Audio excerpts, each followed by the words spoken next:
probablement ferré maintenant au webinaire Zoom et savez peut-être que vous aurez, donc vous avez une icône dans le bas qui vous permettra de poser directement vos questions, d'adresser aux panélistes vos questions. Alors, il y a, et je sais, ça peut être un peu mêlant, mais vous avez deux icônes, une où il est écrit donc Q et A pour Question and Answers. Donc, c'est vraiment à travers Q&A qu'on vous invite à poser vos questions. Si vous avez des commentaires, des liens à mettre et autres éléments que vous souhaiteriez partager, n'hésitez pas à le faire à travers le chat qui est plus pour les échanges généraux. Mais pour les questions, donc aux panélistes, merci d'utiliser l'icône Q&A, questions-réponses. Donc, vous l'avez peut-être vu également, notre webinaire est transmis simultanément sur Facebook. Alors, si vous permettez, sans plus attendre, j'aimerais présenter nos 4 panélistes, à commencer par une femme de renom dont vous avez certainement déjà entendu parler et qui vient tout récemment d'être nommée sénatrice. Il s'agit bien sûr de Michèle Audette. Bonjour Michèle. Alors Michèle, dont le père est québécois, la mère est Innu, est originaire de la communauté Innu de Uashat-Mak-Maniotenam. Elle joue un rôle clé dans la transformation des rapports entre les peuples autochtones et la société québécoise et canadienne, et ce depuis 1990. À l'âge de seulement 27 ans, elle est déjà élue présidente de l'Association des femmes autochtones du Québec. En 2004, nommée sous-ministre associée au secrétariat à la condition féminine au gouvernement du Québec. Elle agit à titre de présidente de l'Association des femmes autochtones du Canada de 2012 à 2015. En 2015, elle aide à la création du programme innovateur de 2e cycle en administration publique autochtone de l'ENAP.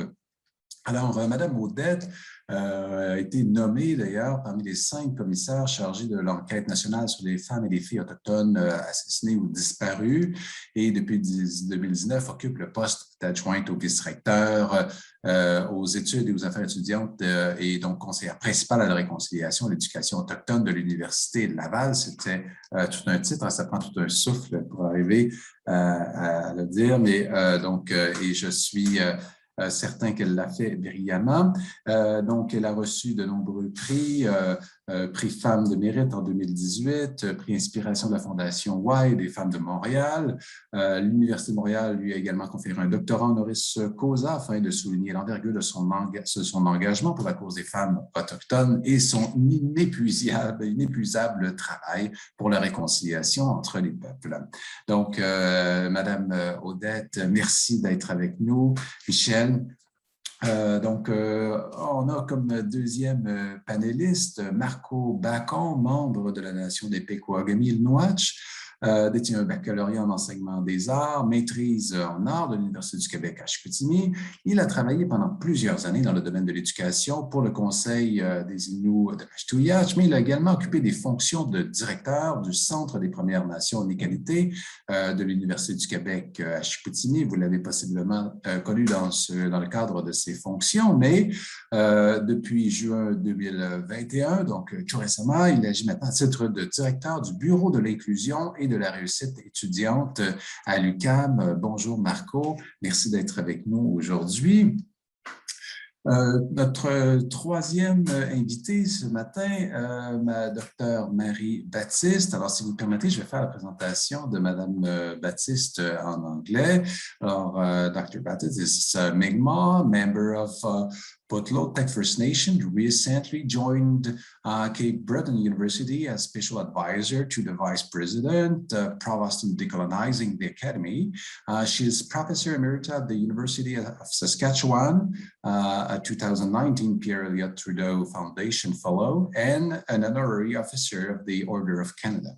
A graduate of Harvard and Stanford universities, her passion, research, and scholarly work is decolonizing education, cognitive justice through balancing diverse knowledge systems and languages, and protecting Indigenous knowledges. Have earned her 4 honorary degrees from University of Ottawa, Thompson Rivers University, University of Maine, and St. Mary's University. So Dr. Baptiste, thanks for being with us this morning. It's a real great pleasure. Finalement, notre quatrième invitée ce matin, Madame Edith Bélanger, membre de la Première Nation Wolastoqiyik de Kakuna. Elle travaille à l'Assemblée des Premières Nations Québec-Labrador, effectue occasionnellement de mandats de consultante en recherche et revendication, en plus de participer à différents projets culturels au sein de sa communauté. Conférencière, autrice de 2 livres portant sur la culture Wolastoqiyik. Elle a également été chroniqueuse pour Radio-Canada sur la plateforme Espace Autochtone. En plus d'être mère de 4 enfants, Edith est diplômée de philosophie de l'Université Laval, détient un diplôme de 2e cycle en administration publique de l'ENAP et poursuit actuellement ses études supérieures à l'École d'études autochtones de l'UQAM. Alors voilà, si vous voulez bien, je mets nos 4 présentateurs, nos 4 panélistes, ouvrir maintenant vos caméras, que nous puissions vous voir. Merci. Avant de commencer, merci vraiment d'être là avec nous. Donc, avant de lancer nos panélistes sur ces premières réflexions qui vont concerner la réconciliation, nous avons compilé quelques témoignages de nos 11 ambassadeurs dont il a été fait mention ce matin et qui s'expriment au sujet de la réconciliation. Alors, je pense que ça va nous donner un bon point de départ pour nourrir nos réflexions pour la suite. Alors, si vous voulez bien, pendant la présentation de ces courtes clips, refermer votre caméra. Nous la réouvrirons par la suite. Alors, sur ce, écoutons ce qu'ont à dire les ambassadeurs.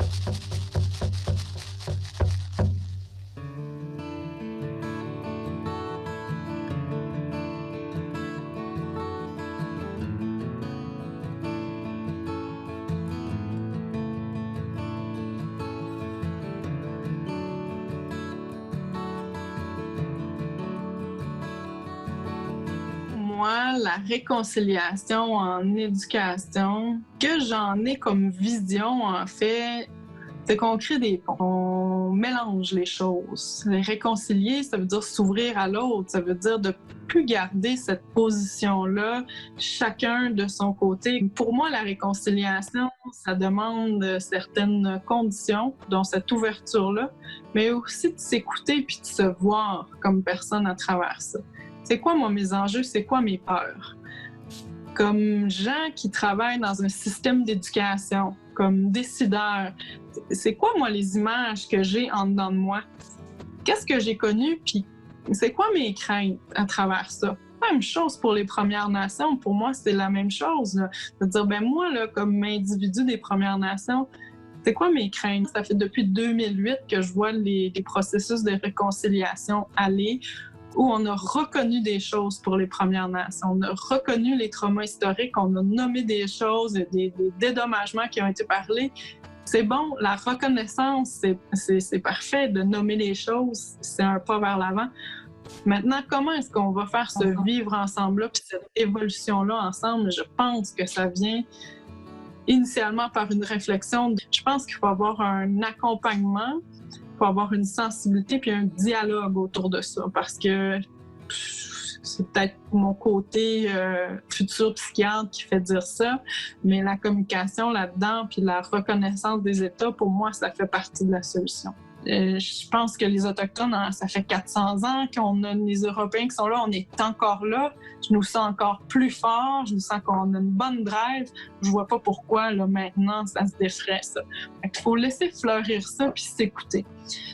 Puis il faut pas avoir peur de prendre position, faut pas avoir peur d'être là pour sensibiliser, il faut avoir ce rôle-là, nous, comme Première Nation, mais oser exister aussi dans ces systèmes-là qui sont déjà là en place, avec cette historique de colonisation, tout ça, puis de dire, ben c'est correct, on va connaître les enjeux de tous et chacun, puis on va avancer ensemble. Fait que pour moi, c'est vraiment ce que ça représente de voir la réconciliation, surtout dans les établissements d'enseignement où il y a des cultures qui sont là. Il faut les voir, il faut les nommer, il faut le dire, c'est des choses qui nous font peur à travers ça.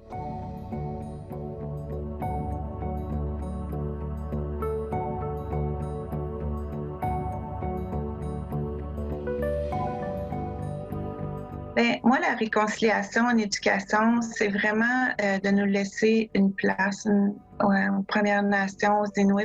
C'est vraiment cette attente-là que j'ai. La journée que je vais sentir que toute Première Nation ou Inuit a sa place dans les institutions scolaires au Québec, je pense qu'on va avoir atteint la réconciliation. Pour l'instant, il y a du travail qui se fait, beaucoup de travail à certains endroits, pas du tout à d'autres. Donc, on a déjà un équilibre à aller chercher des forums comme celui-là, il en faut. Donc, je pense vraiment que la réconciliation va être atteinte quand on va sentir qu'on a notre place.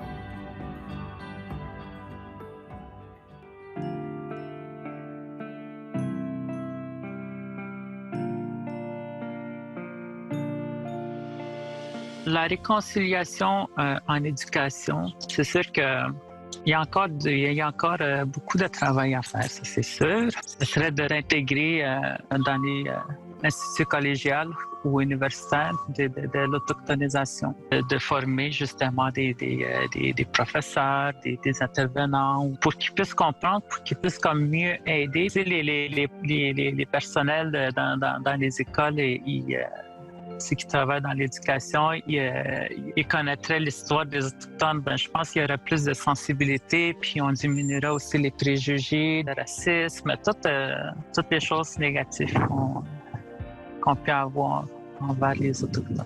C'est comme le point de départ quand on parle d'une vraie réconciliation. Il n'y en a pas juste de le dire, il n'y en a pas juste de paraître. Il faut avoir des actions concrètes.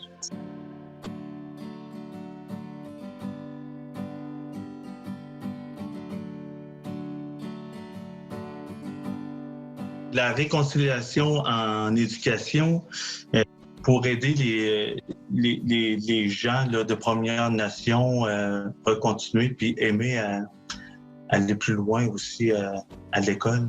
C'est oui, de un, c'est dire qui qu'on est, la vraie histoire aussi des peuples autochtones, parce que oui, des fois, c'est pas tout à fait vrai qu'est-ce qui s'est passé dans nos livres d'histoire, mais on flatte un peu le contenu. On va pas en profondeur. Les Autochtones sont toujours un peu vus comme les méchants.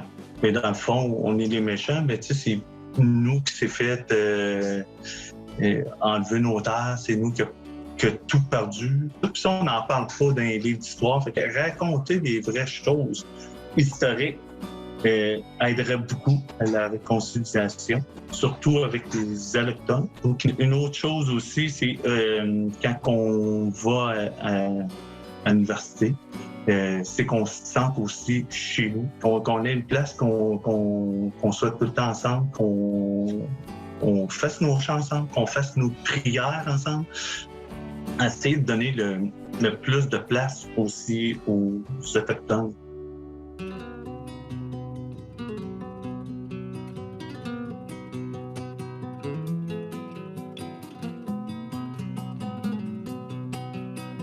If non-Indigenous people want reconciliation, then just start teaching the truth in schools.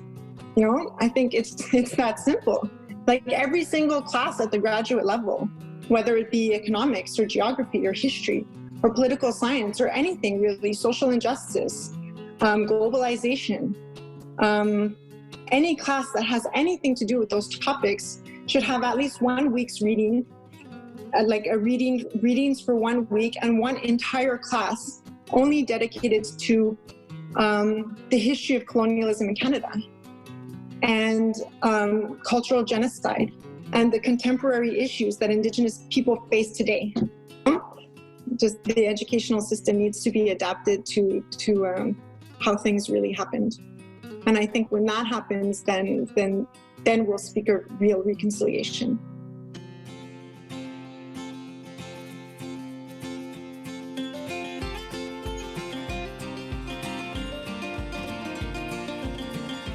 c'est plus je dirais, le rapprochement entre les allochtones et les autochtones dans les différents établissements scolaires. Hein? Maintenant, on a plus de choix dans le fond. Même des fois, à Kiona, il y a des étudiants autochtones.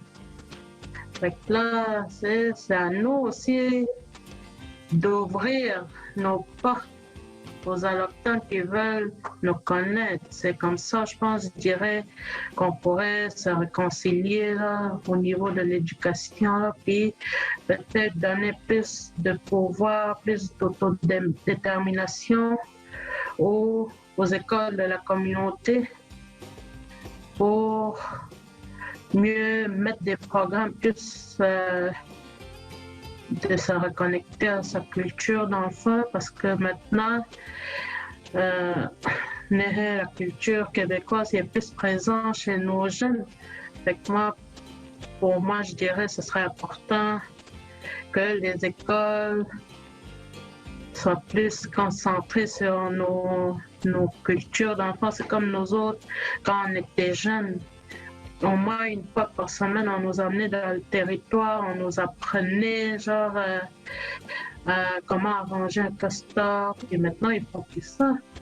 Hein, on nous apprenait à mettre des collets. Et maintenant, ils font plus ça. C'est plus de retrouver notre culture, moi je dirais, avant que les jeunes ils le fassent.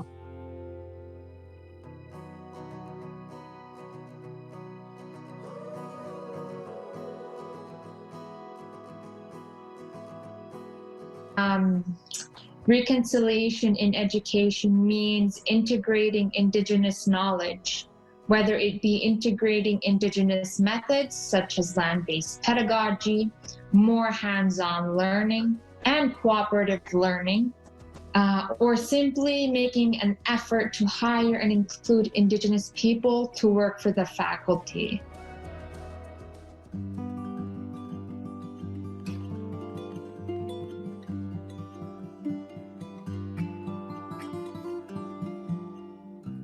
La réconciliation, déjà, c'est un concept que je trouve difficile parce que je ne sais pas qui a le besoin de réconciliation. Puis des fois, j'ai l'impression que c'est les institutions coloniales qui ont ce besoin-là. C'est pas nous, les Autochtones, qui portons le besoin de réconciliation. Et là, tout de suite en partant, là, il y a un malentendu. Hein? Nous, on a l'impression de se faire imposer une réconciliation. Puis, de l'autre côté, les institutions ont l'impression qu'on ne veut pas collaborer. Si je mets ça de côté quand même, la réconciliation, moi, je dis toujours la même chose, la réconciliation, elle présuppose une relation déjà existante. Donc, s'il n'y a jamais eu de relation entre les deux parties, ça ne sert à rien de leur demander de se réconcilier puisqu'il n'y a aucun élément positif auquel se raccrocher. Il faut d'abord bâtir des expériences positives puis se servir de ça. Puis là, on parlera peut-être, est-ce que là, ça vaut la peine de sauvegarder cette relation-là?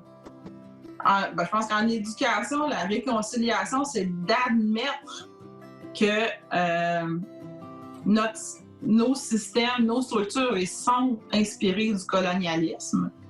Ils sont structurés dans un modèle hiérarchique pyramidal qui est complètement à l'opposé des valeurs puis des modèles éducatifs traditionnels des Premières Nations.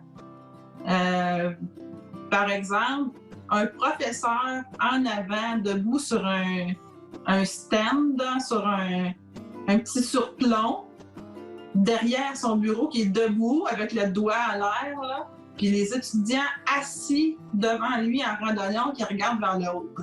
Juste l'image de ça, ça rappelle l'Église, hein? Le curé en chair en avant. C'est pas propice au dialogue, c'est pas propice au partage, c'est pas propice à être soi-même.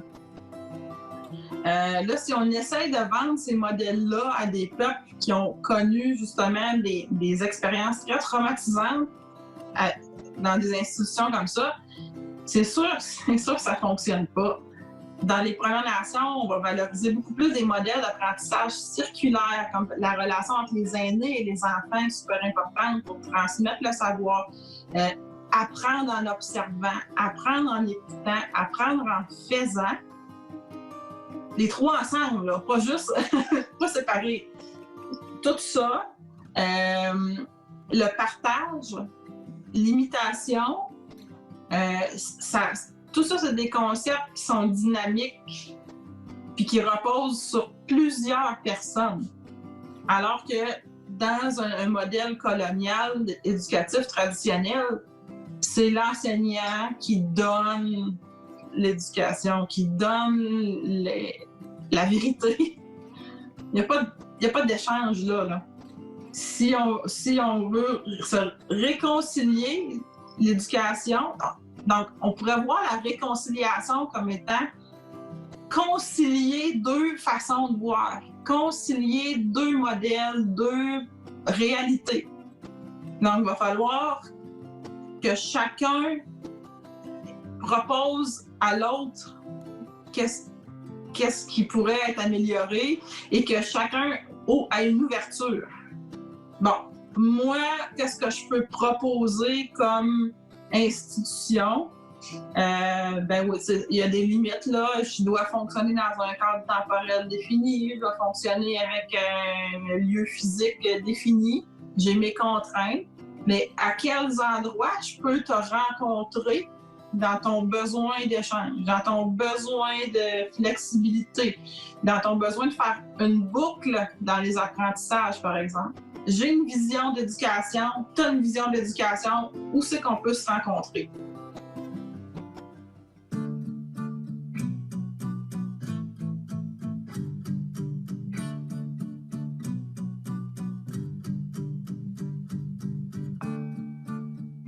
Pour effectuer comme une réconciliation de base, c'est de reconnaître, premièrement, de reconnaître les obstacles, de reconnaître les problèmes et de reconnaître les torts que peuvent vivre une Première Nation ou un membre d'une Première Nation au niveau de l'étude ou au niveau du système sociétal colonial. Et donc, c'est d'aller reconnaître cette base de connaissances, de savoir-vivre, de culture pour ensuite aller la mettre de l'avant et la mettre à profit pour les Premières Nations. Ça prend pas juste des paroles, ça prend pas juste un ordre d'idées, parce que je pense que l'ordre d'idées, on l'a déjà. Le texte, on l'a déjà. Ce qui nous manque, c'est l'action.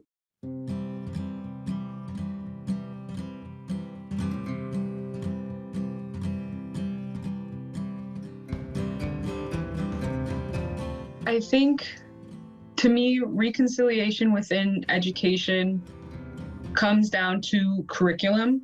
It comes down to teaching the proper history about Canada or the United States. And it comes down to, like, the curriculum is what I think is most important as far as reconciliation goes within education. And also having more Indigenous people, spokespeople within education too. Because right now the schools are teaching the guidelines from Quebec. And the guidelines from Quebec is coming from a perspective that's not Indigenous. Like my dream, I absolutely would love to start creating a curriculum for the schools here in Conestoga, whether it's the high school or the elementary school, to have more of an Indigenous perspective, because then that will lead to our students succeeding more often because they see themselves within the curriculum. I think that's extremely important. Our community has a huge history behind Canada, and all Indigenous communities across Canada have a huge history, and it needs to be taught.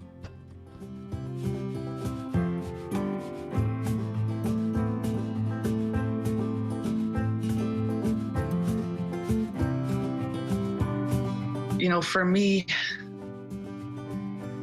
what, you know, for reconciliation for me would be acknowledging the past, for the truth that it is, and really making an effort to provide a welcoming, safe space for students that are coming in from small communities and being away from their family. Making that effort to provide the security and the accompaniment that a lot of students will require. You know, there's a lot of flexibility, especially now with technology, and how we can deliver programs and how we can, you know, create competent and skilled, qualified people in the community to deliver services. So, I mean, just there's so many ways that we can look at it. But I think just that openness, being open to thinking differently would be the first step, and that, you know, would involve making that effort to see the world through our eyes and what that means.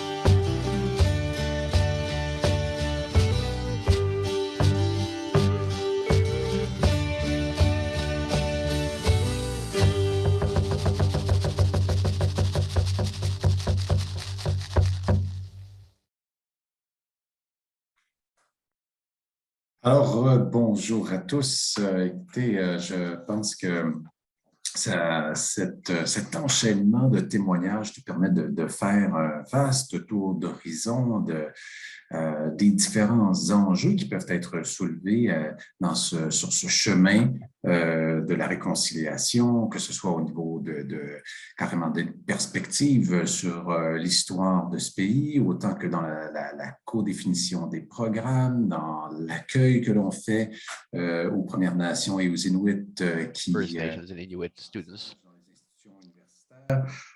Énormément d'éléments ont été soulevés.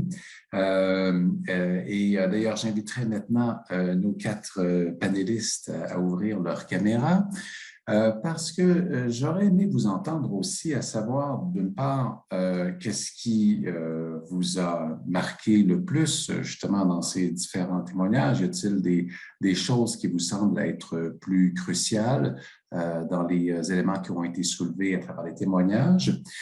Et aussi, par ailleurs, selon vous, qu'est-ce qui, à partir de l'ensemble de ces éléments aussi peut, disons, comment les universités peuvent-elles justement mieux agir pour répondre à ces différents enjeux-là? Comment les universités peuvent-elles, si on veut, dans une démarche constructive, s'assurer de faire la place la plus juste possible pour les peuples autochtones? Alors, nous n'avions pas défini d'ordre aujourd'hui. Alors, j'aurais tendance à vous laisser choisir. Docteur Baptiste, vous aviez mentionné que vous seriez peut-être intéressé à commencer. Alors, si vous voulez bien, je vous céderai immédiatement la parole. Merci, Madame Baptiste. And thank you, Gwe Bindawaloktiok. First of all, I'd like to start by acknowledge that I myself am located in Unama'ki on the unceded lands of the Mi'kmaq Nation under treaties from 1726 through 1779. And I was really appreciative of the perspectives that these many students provided. And I think that they are a lot of the ways in which the discourses that they are using, the ways in which they narrate this, suggest that this is sort of an addition, a multicultural kind of equity, diversity, inclusion kind of narrative. And I think that I would hold that we need to move from a very different kind of narrative. According to the Supreme Court of Canada, reconciliation is the fundamental purpose underlying constitutional reform that decolonizes Canada from the United Kingdom. The decolonizing clauses are Section 35 of the Constitution Act of 1982 and 52(1) of the Canada Act. And these sections affirm the existing Aboriginal treaty rights of the Aboriginal peoples as the supreme law of Canada, and all federal and provincial laws must be consistent with Aboriginal and treaty rights. The consistency provision creates reconciliation. RCAP and the Truth and Reconciliation Commission, or the RCAP being the Royal Commission on Aboriginal Peoples, whose report came out in 1996, and TRC's report in 2015, have identified reconciliation and urged reconciliations in their reports, not only to the laws and institutions and organizations, but also to individuals, to the citizens, to end historical colonialism, racism, and imperialism. The United Nations Declaration on the Rights of Indigenous People Act of Canada was recently passed in Parliament, and the federal laws of Canada will now be reviewed to be consistent with the UN Declaration on the Rights of Indigenous People. British Columbia has already passed an earlier similar law. So the concept of reconciliation has constitutional, legal, political, economic, societal, and personal responsibilities. Section 25 of the Charter holds personal rights under the Charter, and responsibilities cannot abrogate Aboriginal and treaty rights. In other words, the Charter holds these are different kinds of places, and personal rights cannot override the collective rights of Aboriginal and treaty rights. So they must be consistent with the Aboriginal and treaty rights. So reconciliation then becomes a very multifaceted approach with much discussion on all levels about its repercussions, with probably little unanimity on its meaning as it reaches the macro and micro dimensions of society. Reconciliation then has to address the multiple oppressive conditions created in the settler colonial relations with Indigenous people, from treaties being ignored, ignoring the British directive to settler colonist governments to purchase Indigenous lands directly from Indigenous people, the federal and provincial systems assuming that lands and resources shared are ceded lands, or that they take away rights from sovereign Indigenous nations, being removed from their lands and territories and resettled on small reserves. And reconciliation then requires addressing land recovery and losses and compensations, as well as to reconcile the institutions. Aussi. Et aussi les sections dans l'éducation et les universités qui ont utilisé l'eurocentrisme comme leur système de savoir principal. Donc, il faut que ces universités commencent à accepter que les langues autochtones et le contexte autochtone dans le savoir autochtone est un autre système de savoir qui est différent de ce système eurocentrique, et il a le droit d'exister et d'être disponible aux peuples autochtones. Il y a d'autres conditions qui ont été identifiées également pour l'action de réconciliation, aussi le refus des droits et pêche pour les ressources, l'itinérance, l'impérialisme, le traumatisme, la violence, les messages destructeurs, la façon dont ils parlent des peuples autochtones dans les médias, les livres, les curriculums, et ainsi de suite. Ça doit se terminer dans un cadre eurocentrique de la supériorité des colons, de privilèges blancs et du racisme continu. Donc, les appels à l'action de la CVA sont pour tout le monde. Donc, les universités ont une grande tâche devant elles pour prendre faire ce travail. Ce n'est pas juste une question de garder les systèmes de savoir eurocentriques intacts, mais c'est une question de reconnaître les systèmes de savoir autochtones comme égales aux systèmes eurocentriques et de trouver une façon dont on pourrait les utiliser pour interpréter nos lois et d'interpréter les lois des droits issus des traités, qu'ils soient réconciliés au Canada, que tous ces éléments du racisme systémique soient éliminés au Canada. Et il faut que ça arrive. Et voici le but de l'éducation, et c'est de donner aux gens une grande diversité de perspectives et de savoir ainsi que la capacité aux gens de garder les systèmes de savoir qui sont les leurs, qui sont propres à eux. This, this way Grande back. introduction. Oui, ça qui se remonte à quelques siècles. Ça montre comment on voit comment ce système s'est enraciné il y a quelques siècles et les enjeux sont encore là aujourd'hui. Enjeux, notamment au niveau des responsabilités légales, politiques, économiques, sociales, individuelles, toute la question de la reconnaissance également des savoirs autochtones et cette aussi délicate question du racisme systémique à l'échelle du pays. Alors, je pense que ça met bien en évidence, puis je pense que plusieurs des ambassadeurs, justement, ont abordé de près ou de loin ces enjeux. J'aurais envie également de passer la parole à un ou une autre panéliste.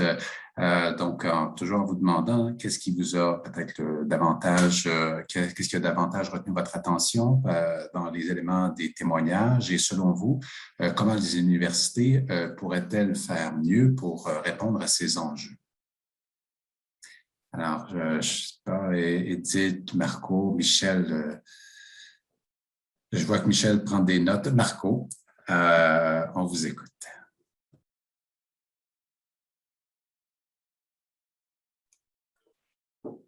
Oui, ben, tout d'abord, j'aimerais féliciter les ambassadeurs et ambassadrices, très inspirants. Puis en écoutant leur message, en tout cas, moi, j'ai comme senti beaucoup que principalement, il faudrait qu'il y ait un changement par rapport à la reconnaissance des savoirs, peut-être plus dirigé au niveau des programmes universitaires. Mais juste avant de tomber directement sur cet aspect-là, j'aimerais quand même rappeler que l'année prochaine, en 2022, ce sera, je pense, le 50e, souligner le 50e du dépôt par la Fraternité des Indiens du Canada de la maîtrise indienne en éducation. On se rappelle de cette maîtrise-là indienne de l'éducation qui a fait en sorte que les communautés sont prises en charge.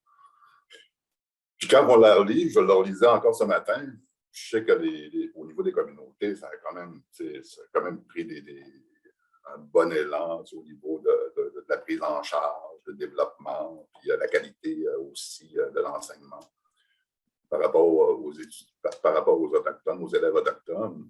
Mais là où il y a un petit manque quand tu relis ça, c'est qu'au niveau du postsecondaire, c'est encore nébuleux.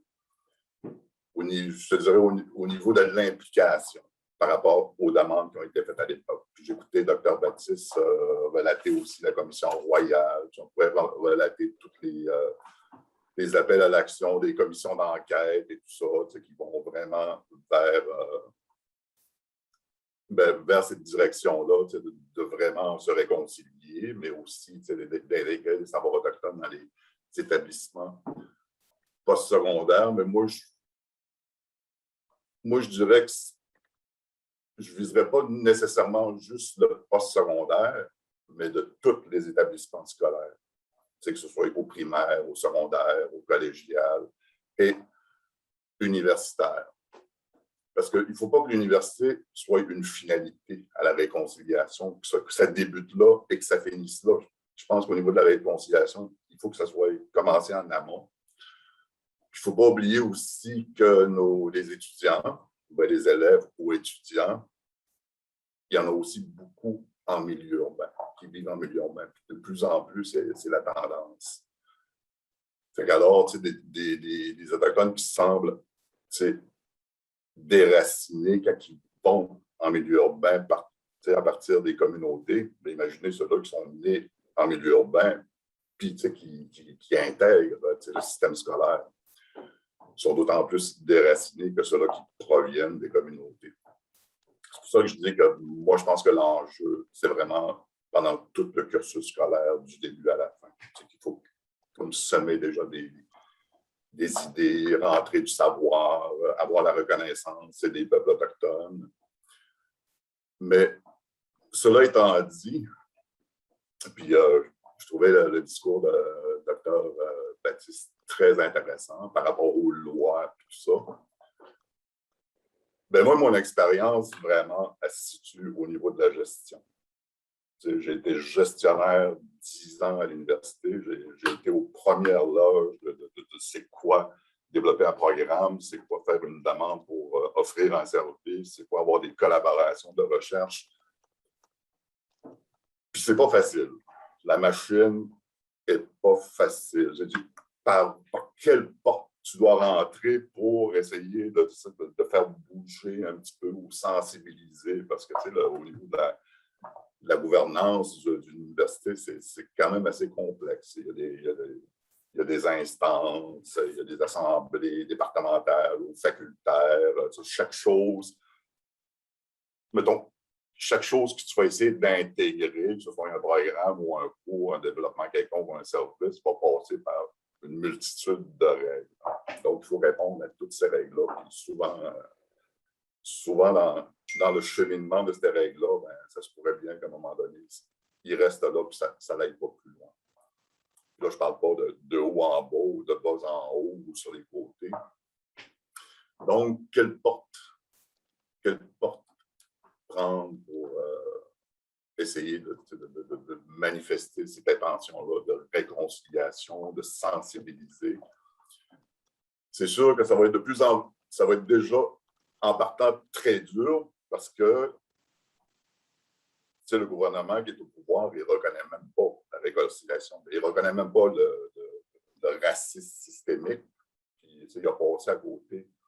Il a passé à côté de manquer son rendez-vous pour reconnaître la journée nationale de la réconciliation. Et déjà, le signal, il est comme très, très, très, je dirais, très clair. Bon, à partir de ce moment-là, quand tu sais que tu ne pourras pas vraiment compter sur le gouvernement pour appliquer des lois ou par rapport à une politique de la réconciliation, donc il faut vraiment travailler à l'interne de nos établissements scolaires. Puis comme je vous disais tantôt, à partir de l'interne, c'est quand même assez complexe. Mais c'est possible, avec acharnement. Puis, en fait, l'histoire, c'est que, par rapport aux universités, on n'est pas toutes rendues à la même place. Il y a des universités qui commencent à avoir des ressources autochtones, de plus en plus de ressources autochtones, des personnes qui siègent dans les conseils d'administration, dans les comités d'éthique. Puis il y a d'autres universités qui n'ont même pas ça. Il y a des universités qui développent des services, une multitude de services pour faire mon... Je ne sais pas si vous l'entendez.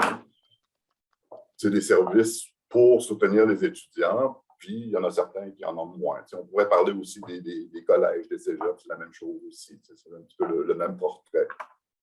Il y a comme un genre d'iniquité. C'est sûr que quand tu t'appelles Institut Kiona, qui est un collège autochtone, là, c'est sûr que c'est plus facile de rendre tous ces aspects d'intégration de la culture, des savoirs autochtones.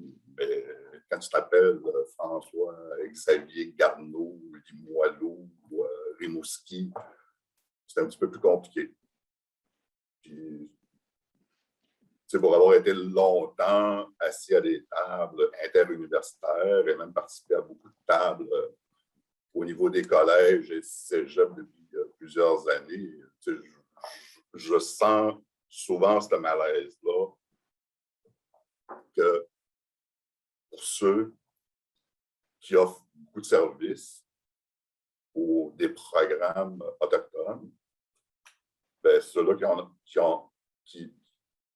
en ont pas, ben, ils sont comme un petit peu démotivés ou ils voient qu'ils ont très peu d'étudiants, donc ils ne peuvent pas vraiment développer ce secteur-là.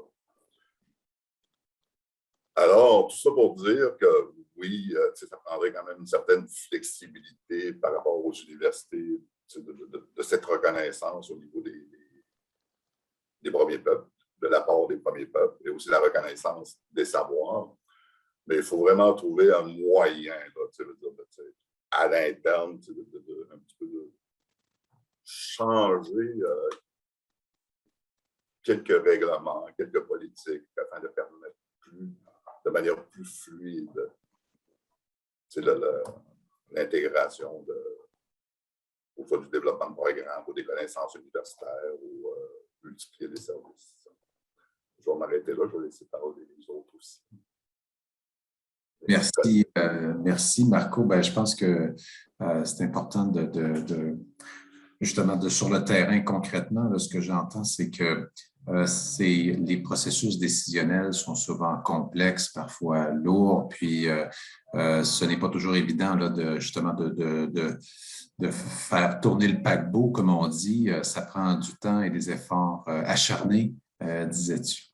Ben, merci. On va revenir là-dessus tout à l'heure parce que je pense qu'évidemment, il y a plusieurs universités là, qui font face à ces défis. J'aurais envie d'inviter Madame Bélanger, Édith, si vous voulez bien enchaîner, puis je garderai Michel comme quatrième intervenante.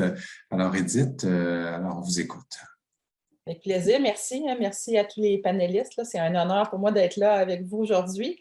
Ce que j'entends beaucoup dans les commentaires, c'est un peu la difficulté de passer d'une réconciliation théorique au niveau des politiques, au niveau de la conciliation entre les ordres juridiques et de faire descendre ça concrètement dans la réalité du milieu de l'éducation, dans la réalité des étudiants, tous les intervenants du milieu de l'éducation.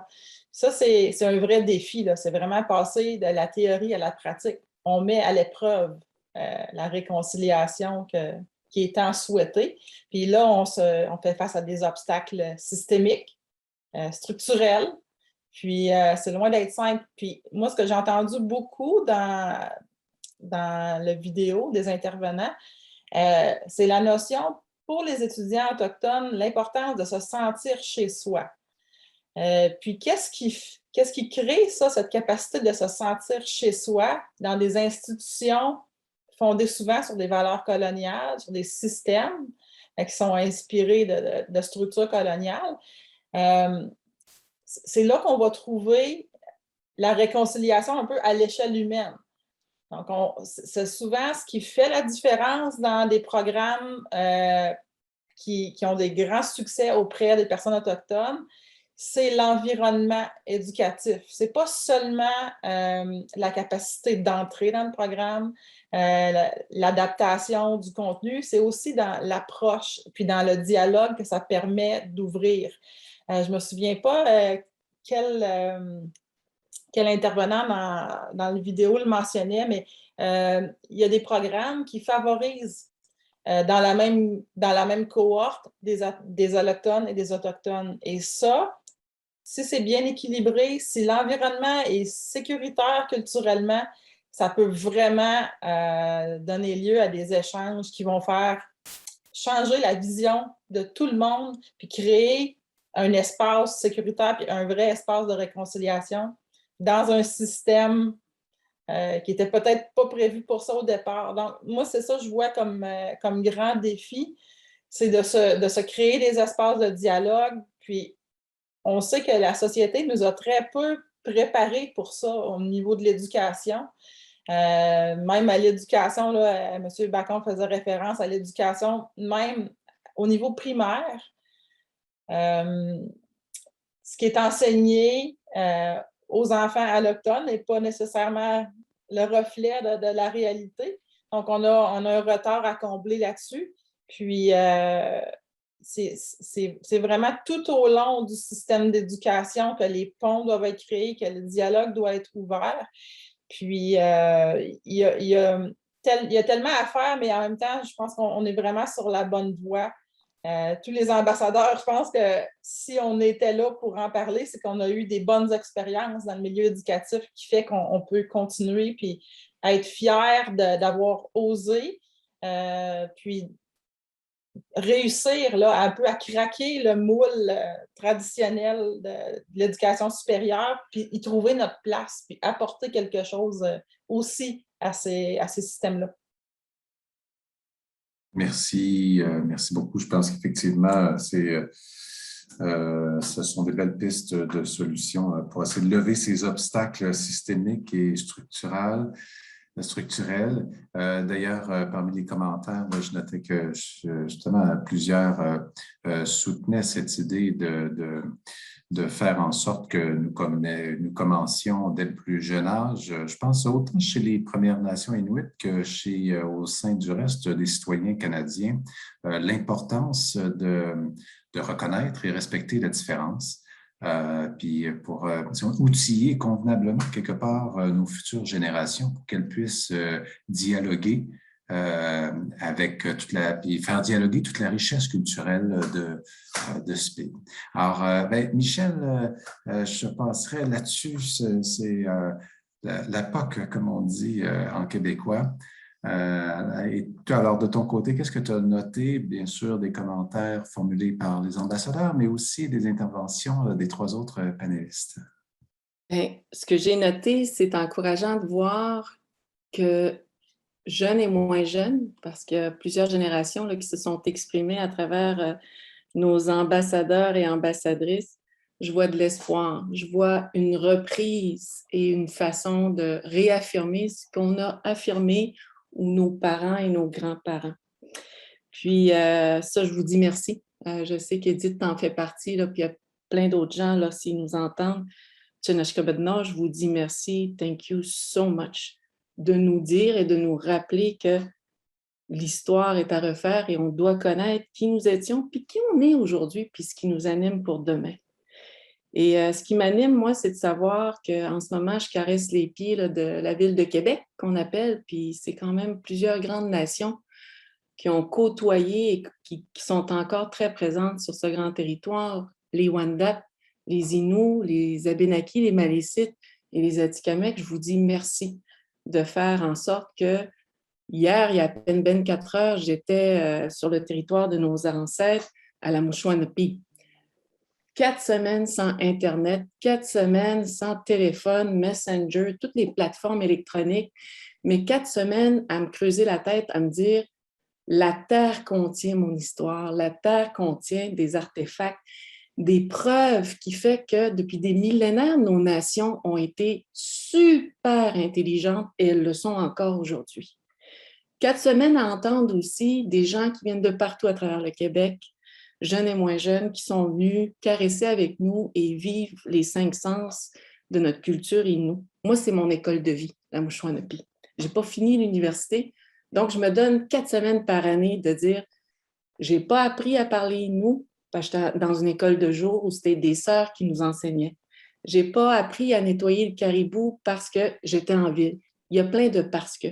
Mais au lieu de rester sur on dit que c'est plate ou citronette que c'est pas cool, bien, je vais en territoire pour vivre l'école de vie.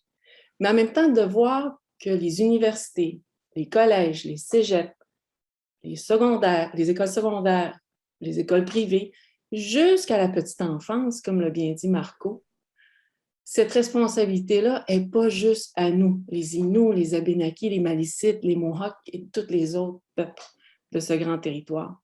Et c'est là que la rage embarque. Là, je me dis réconciliation. On n'était pas fâchés, on était super accueillants. On vous a dit, Québec, venez-vous-en. On vous a montré à avoir chaud, on vous a montré à vivre le territoire. Puis qu'aujourd'hui, on a besoin encore de justifier, de s'ostiner, de rester calme. Tant mieux, il y en a qui ont une plume merveilleuse comme toi, Edith, de nous rappeler, tu sais, avec ta capacité, et bien d'autres gens là, qui nous écoutent de différents territoires, avec une façon de refaire un chapitre important. Ça, pour moi, c'est précieux. Puis il y a 50 ans, c'est nos mères, Marco, c'est nos pères qui ont voulu reprendre cette prise en charge où déjà la réconciliation, pour nous, la colère est arrivée après, pas avant. Et là, la colère, aujourd'hui, on est en train de la guérir. Et la guérir, c'est quand j'entends des gens qui vont nous dire « Ah, vous n'avez pas d'espoir, j'ai de la peine pour vous, j'écoute les jeunes. » On dirait qu'il n'y a pas d'espoir. Oui, il y en a, c'est juste que des fois, le système est tellement carré ou rigide qui fait qu'on se perd dans un système, qui fait qu'on n'est pas bien dans un système. Mais la majorité va décider. Alors, tous ceux et celles au fil des 50 dernières années, que ce soit une Québécoise, un Québécois ou quelqu'un qui a choisi le territoire ici, qui a accepté d'ouvrir son esprit, son âme, d'accepter de ne pas imposer puis de dire « Je peux-tu faire un petit bout de chemin avec toi? » Bien, je vous dis merci. Ça, je vous le dis, on a des gens qui nous ont quittés récemment, qui n'étaient pas du tout Inuits, mais qui ont marché avec des Inuits, qui ont marché avec plusieurs nations. Lorsqu'on entend des problèmes de consommation, c'est normal qu'on se retrouve avec très peu d'étudiants au niveau enseignement supérieur. Quand tu as 45 jeunes qui s'inscrivent à l'école parce qu'ils sont dans une communauté, elle est chanceuse d'avoir une école, ce n'est pas tout le monde qui a des écoles dans leur communauté, et que cette même cohorte-là, il en reste seulement 15 à la fin, du secondaire 1 jusqu'au secondaire 5. 45 à 15. Et qu'après ça, ces 15-là, ils vont aller au cégep de la ville à côté. Et pendant une COVID, tu as 100% d'abandon de cette cohorte-là. Comment veux-tu qu'on soit doctorant, qu'on soit capable de compétitionner pour des chaires de recherche du Canada ou des bourses qui sont très importantes pour le milieu universitaire? Et après ça, bien, c'est là où on se dit, nous avons tous et toutes cette responsabilité-là d'une guérison individuelle, d'une guérison collective, mais aussi d'un système qui doit revoir sa façon de faire. Il y a des régions à travers le Canada où on enseigne les traités aux primaires, traités numérotés. Il y a des régions au Canada où on a des conseils d'administration, où on a des membres des nations qui ont un pouvoir décisionnel important. Fait que je vous dis merci à vous à travers le Canada puis au Québec d'accepter de faire autrement. Est-ce qu'on veut être en retard ou est-ce qu'on a des choses à rattraper? Oui.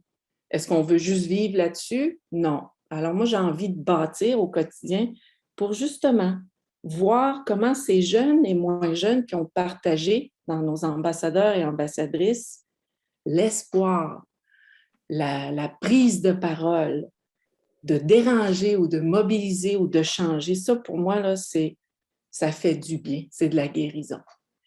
Et à nos universités, pour répondre à ta question, Alexandre, Nikshan, ben nos universités, nos collèges, nos cégeps, ou tout le système de l'éducation, soyons plus souples, soyons plus circulaires, soyons plus inclusifs, parce que dans la vraie histoire, on a pris soin de vous autres, mais on ne l'enseigne pas. Alors, c'est dur d'être fier quand on arrive en ville, puis de marcher la tête haute, parce qu'on nous a appris d'autres choses, par le système éducatif, par les médias, par la société en général. On nous a appris et on a même assimilé qu'on était peut-être sans espoir puis sans avenir. Mais j'ai vu des jeunes là, qui m'ont appris à la Mouchouanepi, à parler de nous, à nettoyer un caribou, à faire des filets ou aller faire telle chose. Mais elles m'ont appris aussi à compter de l'algèbre que j'avais oublié. Alors ça, pour moi, là, j'espère qu'on va être au rendez-vous pour les prochaines générations. Puis ça, c'est encourageant pour moi de voir qu'il y a des gens qui sortent de leur zone de confort. Eh bien, c'était fort vibrant. Merci, Michel. Je pense que c'est... En même temps, si les institutions comme les Premières Nations ont un magnifique défi devant, comme le disait Chef Picard, il y a aussi une opportunité qui vient avec les épreuves. Alors, sachons saisir ces opportunités transformatives où tout le monde est appelé finalement à améliorer son approche et sa façon de faire. Eh bien, et puis je vous rappelle d'ailleurs à tous que si vous souhaitez adresser quelques questions, il reste moins de 30 minutes à ce premier atelier sur la question de la réconciliation. N'hésitez pas donc à l'écrire dans l'icône Q&A pour Q&A, donc questions et réponses, si vous voulez vous adresser à l'un ou l'autre des panélistes. Mais je pense que chacun de nos intervenants ici aurait pu parler pour une demi-journée complète de l'ensemble des enjeux. Si nous n'avons pas immédiatement de questions, j'aurais envie de retourner vers Madame Baptiste. Puis à la lueur donc, de ce qu'ont mentionné M. Marco Bacon, Mme Édith Bélanger et Michel Audette, selon vous, qu'est-ce qui aussi sont les défis des universités, mais aussi du milieu scolaire dans son ensemble?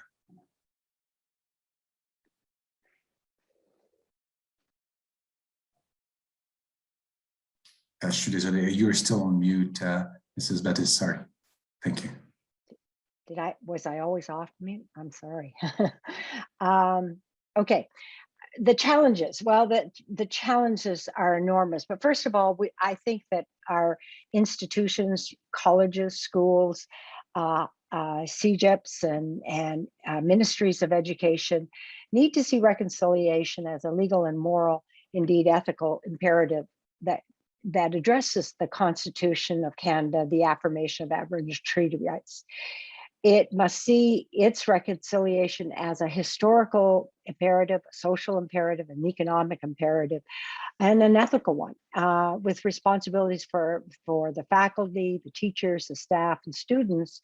Le personnel administratif et de soutien, les étudiants, chacun des responsabilités à son niveau. Premièrement, les universités doivent décoloniser leur programme d'études, leur système de connaissances. Pour moi, c'est probablement le plus gros élément qui doit être abordé comme résultat à long terme. Mais ça doit se faire. Et cette décolonisation vient parce que les institutions, les écoles, les universités sont des citadelles de connaissances et doivent comprendre la décolonisation. Et ça doit être fait avec un esprit d'intention, d'engagement pour dialoguer de ce besoin de réconciliation avec les Autochtones et leurs droits et comment développer plusieurs objectifs et processus de compétences et des réflexions critiques aussi sur le racisme et l'eurocentrisme et l'engagement de suivre leur progrès avec des objectifs à court et à long terme dans leurs institutions. Dans la Fédération pour les sciences humaines et sociales, il y a eu un rapport de soumis récemment pour aborder la décolonisation du Congrès. Le Congrès, c'est une centaine d'associations qui se rassemblent et ce sont les traditions ou les connaissances de l'eurocentrisme. Et ce rapport a démontré que toutes ces associations, que ce soit l'histoire, la religion, les sciences, tous ces endroits différents doivent décoloniser leur programme d'études. Et de déconstruction et de reconstruction. La déconstruction, c'est de comprendre comment le colonialisme travaille et comment cela établit certaines normes et structures et lois et politiques qui continuent dans les institutions. Et ce n'est pas juste de changer l'eurocentrisme avec l'inclusion et la diversité, mais de déconstruire toutes ces présomptions colonialistes et ces valeurs colonialistes et de comprendre, de réaliser comment et ce sont des obstacles systémiques pour les peuples autochtones, l'inclusion, la rétention dans leurs institutions. C'est la reconstruction dans chacune de ces institutions. Nous devons reconstruire des systèmes de connaissances autochtones comme étant égaux au système de connaissances des institutions. que ces systèmes aient leur place. Ce n'est pas que que les professeurs, les enseignants décident ce qui est important pour l'éducation de tel ou tel cours, mais d'avoir un dialogue avec des Autochtones qui sont les experts dans ces systèmes de connaissances pour comprendre leur façon de penser, d'être et de faire, leurs valeurs, comment les appliquer dans les lois, les politiques et les règlements. Ce genre de choses, c'est un dialogue de proportion majeure. Ce n'est pas juste un changement méthodologique dans une discipline. C'est la reconnaissance de systèmes de connaissances divers qui existent. Le fait est que nous avons besoin d'une diversité de perspectives, de dialogue au Canada. Il ne peut y avoir une unanimité par rapport à la réconciliation. Et ce que ça veut dire, nous ne cherchons pas cela. Nous cherchons de multiples dialogues à multiples endroits pour que chacun qui y travaille, que ce soit au niveau du droit, de la santé, de l'éducation, la science, ou des politiques et des pratiques, chacun d'entre eux doit passer à travers ce processus de décolonisation de leur système de connaissances et ensuite commencer à comprendre que les systèmes de connaissances autochtones opèrent différemment. Ce sont des systèmes de connaissances différents. Ils ont leur propre expertise, leur propre façon d'évaluer l'excellence. Donc, nous devons examiner cela et apporter cela aux diverses structures après avoir eu une certaine acceptation et dialogue avec tous ces groupes de personnes. Donc, ça ne peut pas être la méthode de brasser les affaires et d'ajouter des choses que la plupart des universités continuent de faire. Nous devons avancer vers quelque chose, une perspective de décolonisation établie fondée sur notre Constitution et les lois du Canada. Vous avez réussi aussi, Mme Baptiste, à répondre à deux des questions qui étaient adressées dans les questions. En tout cas, je trouve que c'était extrêmement intéressant parce que, d'une part, effectivement, donc, ce sont des défis majeurs qui nous attendent. Parmi les questions qui étaient posées, il y en avait deux. Une qui posait qui soulevait la question, d'une part, de qu'est-ce qu'est la pensée circulaire dont parlait Mme Michèle Audette.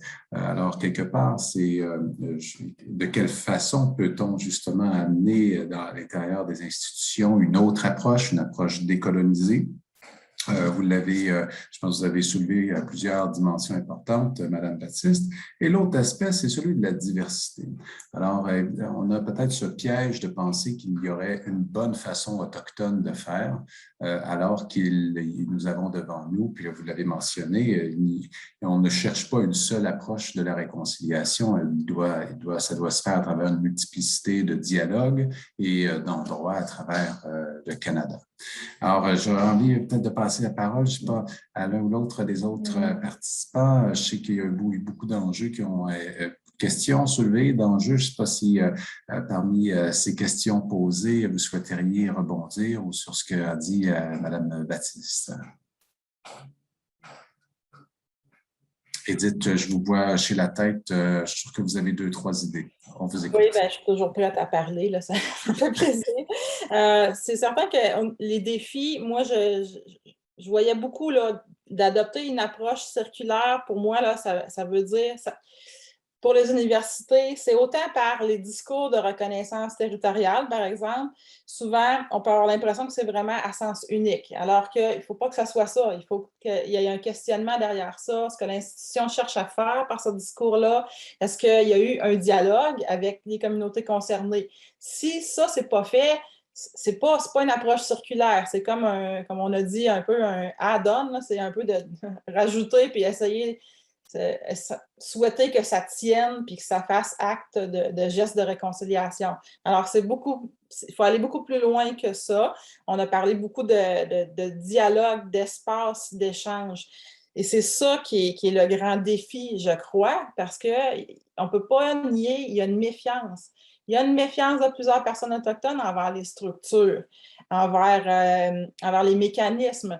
si je pense, par exemple, quand on parlait de décoloniser les approches ou d'autochtoniser les contenus et les programmes, je pense, par exemple, dans mon champ d'études, moi qui incorpore du droit traditionnel autochtone et de l'histoire, des fois,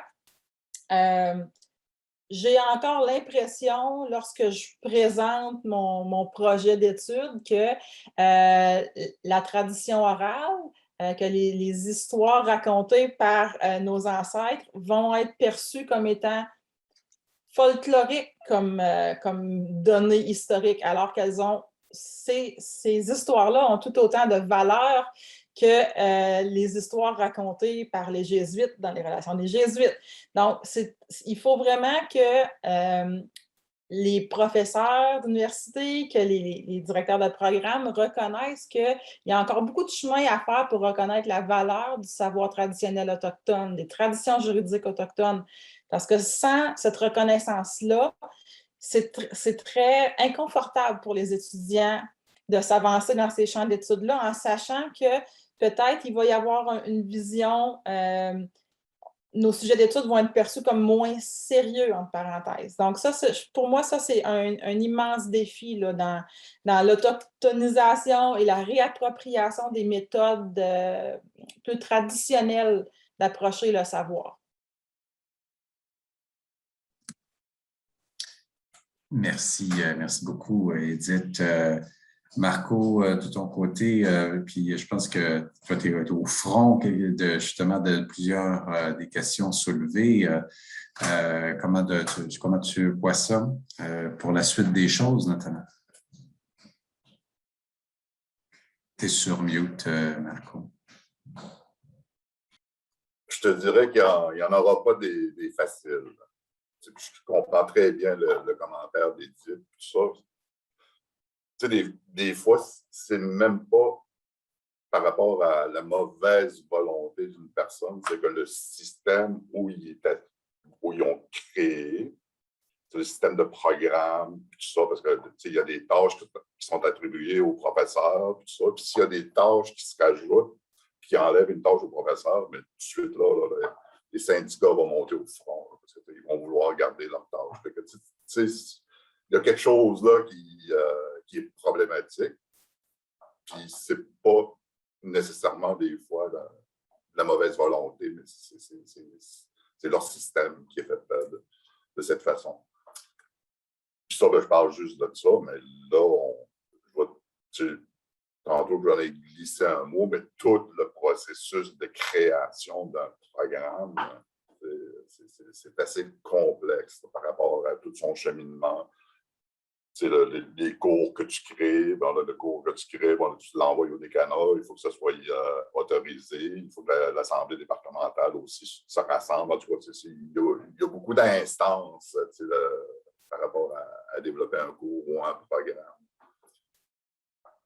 Quand c'est pas un programme court, ça peut se régler à l'intérieur de l'université, mais aussitôt qu'il y a une diplomation, comme un certificat, puis, ou un bac, ou un programme de deuxième cycle, ça va même au-delà de l'université. Ça se retrouve à l'Assemblée des gouverneurs, puis à l'UQ, puis c'est eux autres qui donnent, et même au ministère, l'approbation.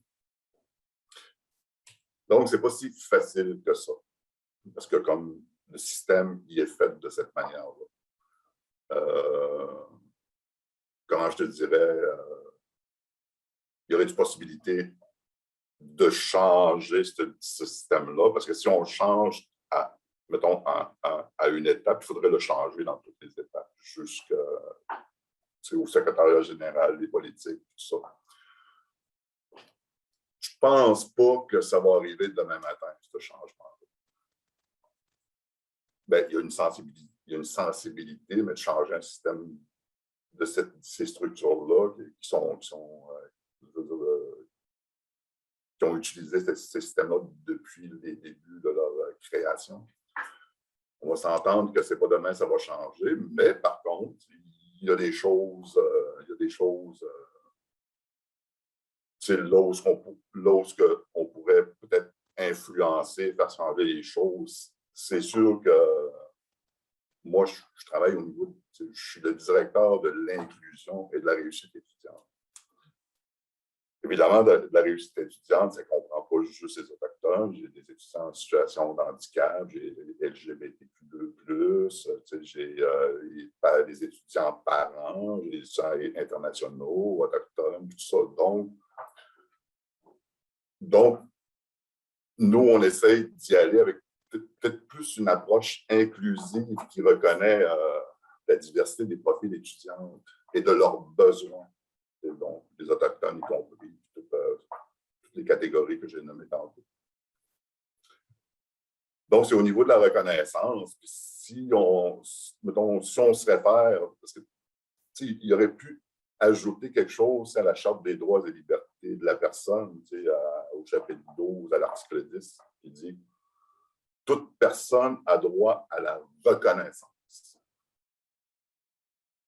et à l'exercice en pleine égalité des droits et libertés de la personne, sans distinction, exclusion ou préférence fondée sur la race, la couleur, le sexe, l'identité ou l'expression du genre, la grossesse, l'orientation sexuelle, l'état civil, à l'âge, sauf que, en tout cas, je m'arrête là. Mais je vous ramène dans la première phrase, toute personne a droit à la reconnaissance. Si on reconnaît une personne, il faut le reconnaître dans sa culture, il faut le reconnaître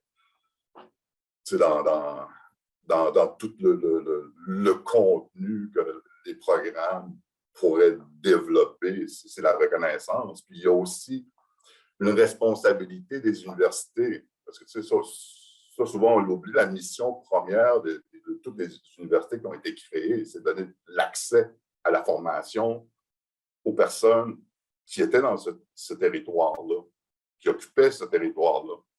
Donc, admettons, les universités régionaux, mettons l'UQAC, on va le nommer parce que c'est mon ancienne université, bien, sa mission, c'est de donner accès à la formation universitaire aux personnes qui habitent dans la région. C'est autant les Autochtones et autant les non-Autochtones. Donc, normalement, ça, je l'ai dit souvent, que même dans les écoles primaires, normalement, ce qui devrait être enseigné dans chaque école, partout à travers le Québec, bien, c'est l'histoire locale. Si moi, à Sept-Îles, je suis un élève à Sept-Îles, je vais à l'école à Sept-Îles, à l'école primaire, ce qui devrait m'être enseigné, bien, c'est mon histoire, l'histoire avec les Autochtones qui peuplent ce territoire-là, avec les non-autochtones, les relations entre ces personnes-là. Si je suis à Trois-Rivières, bien, avec les Atikamekw, commencer par l'histoire locale et aller de plus en plus par élargir le spectre, comme on disait. Mais le primaire devrait faire ça, le secondaire devrait faire ça, les cégeps devraient faire ça, les universités devraient faire ça.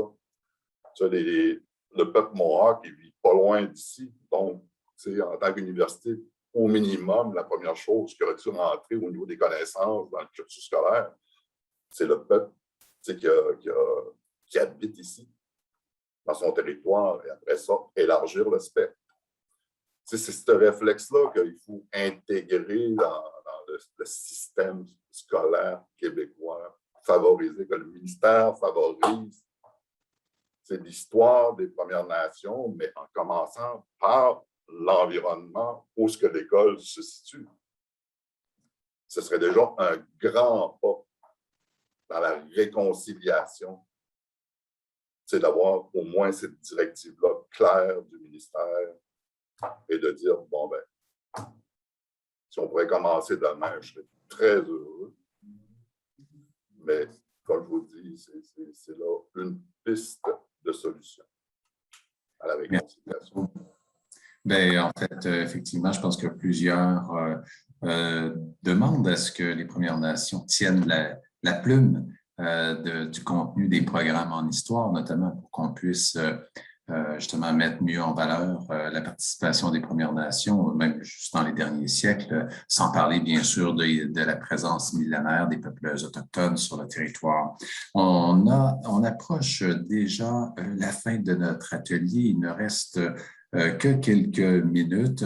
Donc, bien sûr, vous avez apporté plusieurs pistes de solutions à différentes échelles. Ce que je retiens, bien sûr, c'est justement l'importance de quelque part de participer à tous les niveaux, autant au niveau, quelque part, faire pression au niveau légal, au niveau administratif, participer aux différentes échelles décisionnelles. Mais en même temps, je sens de l'autre côté toute l'importance de la bureaucratie dans les structures actuelles. D'où l'appel un peu plus tôt, on mentionnait que quelque part, ce qui est possiblement la plus grande qualité dont pourraient faire preuve nos institutions, c'est de la souplesse et de la flexibilité.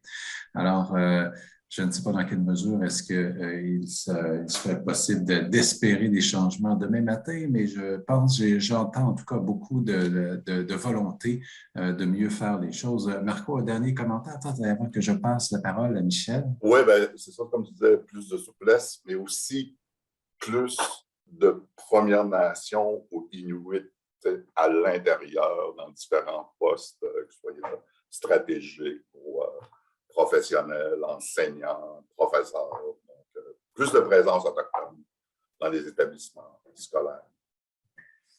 Oui, effectivement. D'ailleurs, il y avait une question qui portait là-dessus. Comment faire en sorte de développer une meilleure rétention du personnel Premières Nations et Inuit à l'intérieur des universités.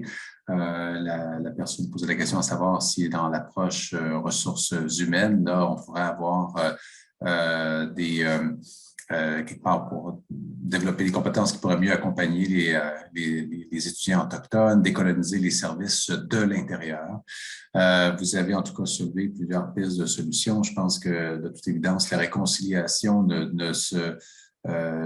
c'est pas une destination que l'on va pouvoir atteindre l'an prochain, même dans 5 ans. Je pense que tout le monde sent la profondeur de ce qui est en jeu ici, alors que nous abordions principalement aujourd'hui des questions dans le domaine de l'éducation, alors qu'on sait bien que la réconciliation, c'est aussi avoir de l'eau potable partout, par exemple.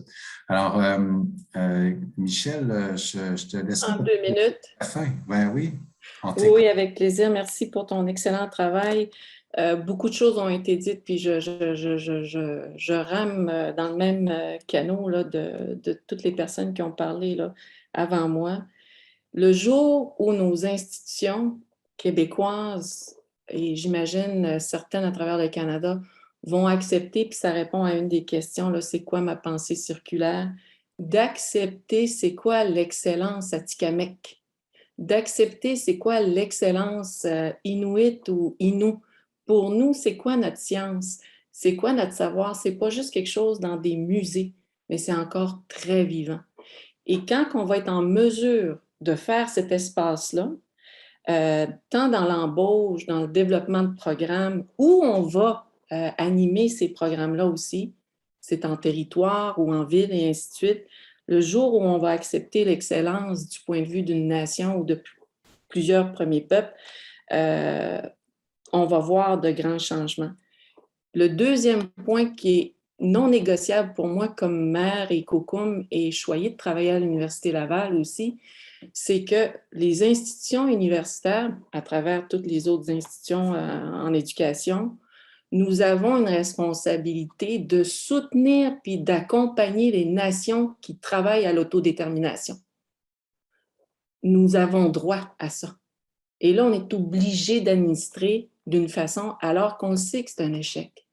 Il y a des savoirs qui existent dans les universités, mais quand on va être ouvert et sensible à arrimer tous ces savoirs-là ensemble, bien, l'autodétermination des premiers peuples, pour moi, là, j'espère de mon vivant qu'on va l'avoir, notre université autochtone au Québec, qu'on va l'avoir en collaboration avec plusieurs universités, mais que notre place de comment on va embaucher, de comment on va reconnaître nos aînés ou nos jeunes, de comment on va les accompagner et les soutenir au quotidien pour rassurer que c'est vraiment marcher dans les pas de toute cette relève-là, bien, pour moi, je pense qu'on va avoir fait un pas important ensemble. Eh bien, c'est une magnifique vision, Michel, que vous apportez, que celle justement de développer des universités proprement autochtones. Et je pense que c'est le défi de nombreux chercheurs, même comme chercheurs autochtones, pour avoir eu des échanges informels. Plusieurs se sentent des fois le poids de devoir justement inventer quelque chose, une nouvelle forme de dialogue. Et on regarde, par exemple, dans le milieu de la recherche, il existe de nombreux exemples de méthodologies qui cherchent justement à joindre les systèmes de savoir autochtones et la science occidentale au sens large. Et bien que son approche, justement, même au niveau des approches scientifiques, elles peuvent être diverses, bien sûr. Donc, c'est une invitation à repenser même notre rapport au monde. Quelle heure a-t-on? Et 27, on approche déjà de la fin. En tout cas, je vous remercie infiniment. Dr Baptiste, merci d'avoir été avec nous aujourd'hui. Marco Bacon, Edith Bélanger, Michel Audette, vous êtes fantastique. J'aurais aimé prolonger encore la rencontre. On sent que, évidemment, on ne fait aujourd'hui qu'un survol, mais c'est un magnifique début de forum national sur la réconciliation. Ça pose bien les enjeux qui se posent devant nous de manière aussi assez, dans des messages, bien sûr, chargés d'espoir, mais aussi réalistes. Il faut savoir regarder avec rigueur les obstacles qui se posent devant nous. Alors, à tous, j'espère que vous avez apprécié la présentation de nos panélistes et de celle de nos ambassadeurs présentés au tout début. Je vais vous inviter dès 13h30, donc dans une heure, à vous connecter, vous joindre à l'un ou l'autre des ateliers suivants. Donc, le premier atelier 1, sensibilisation de l'environnement postsecondaire aux réalités des premiers peuples. Atelier 2, accessibilité aux études supérieures pour les étudiants des premiers peuples. Et enfin, atelier 3, faire place aux premiers peuples dans l'enseignement postsecondaire. Si vous n'êtes pas encore inscrit, il n'est pas trop tard pour le faire. Rendez-vous simplement sur le site web du forum pour vous inscrire à l'un ou l'autre de ces ateliers. Vous avez normalement un lien là, vous y conduisant qui va vous être ajouté dans la boîte de dialogue. Alors, à nouveau, écoutez, merci à vous quatre de vous être prêtés au jeu de cet exercice pas simple de résumer justement les enjeux de la réconciliation dans le domaine de l'éducation et au plaisir de vous entendre à nouveau à d'autres occasions. Merci à tous et on se recroise à 13h30. Alexandre. Merci. Niall, Lepšiš.